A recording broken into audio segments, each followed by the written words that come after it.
Ni kenapa ni? Nak tengah buzzer. Ni bukan Family Feud. Alah. Saya nak ajak you guys main game. Ui. Wow. Ni kenapa ni? Nak tengah buzzer. Ni bukan Family Feud. Alah. Kita semua akan dapat satu sampul. Kena pilih lah. Tapi ni bukan duit raya. Ini adalah sesuatu yang korang kena buat. Saya start dulu bacakan. Okey. Sila buat pengumuman raya versi meriah lain macam. Wah, meriah punya. Yes. Baik. Assalamualaikum warahmatullahi wabarakatuh. Waalaikumsalam. Memandangkan anak bulan dah nampak.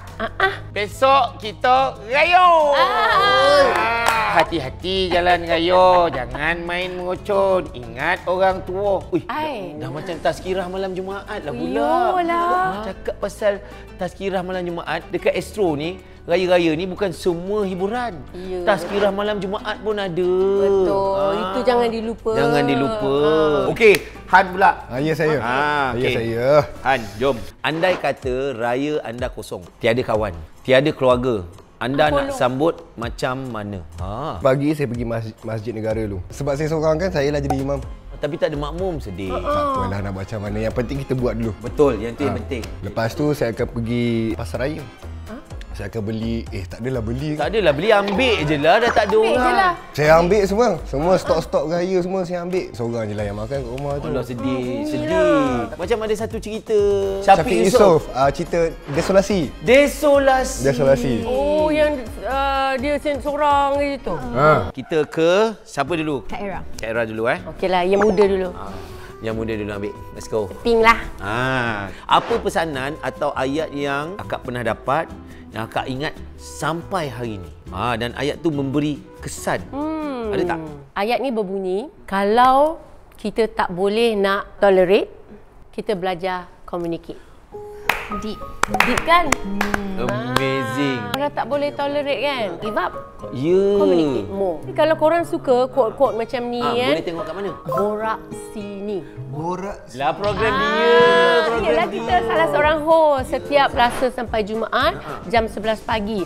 So ada macam-macam semangat quote lah untuk kehidupan, kekeluargaan, kesihatan, kecantikan, semua ada. Baik lah. Last, tinggal dia seorang je. Okey, apa Kas kena buat Apa momen balik kampung, havoc dan chaos bagi Kas yang Kas rasa memang lain macam? Bila nak balik Kelantan dulu, Okey. kita orang tak balik 2 hari sebelum raya. Kita balik first day raya. Pukul 12 malam, konvoi ramai-ramai, gerak Kelantan. Havoc Perjalanan nak balik Kelantan tu kan gelap. Ya. Jalan pun macam ni. Ya, betul. Perjalanan dia scary. Kadang-kadang Kas pernah ternampak ada tapir lalu tahu? Ada tapir ada dekat tapir. Gajah tu takut. Tapi macam yelah anak sini ni kadang-kadang kita imagine macam-macam kan. lah. Lalu Macam-macam. terbang lah apa benda semua kan. Itulah dia cerita-cerita yang telah pun dicadangkan untuk korang Usha. Mucun dicucu, anak diempu, ibu tenang, banyak bersama. Barulah meriah lain macam. So tunggu apa lagi? Jom Usha. Sambung makan. Makan, sambung makan. Sambung. Bismillah. Tafadhal.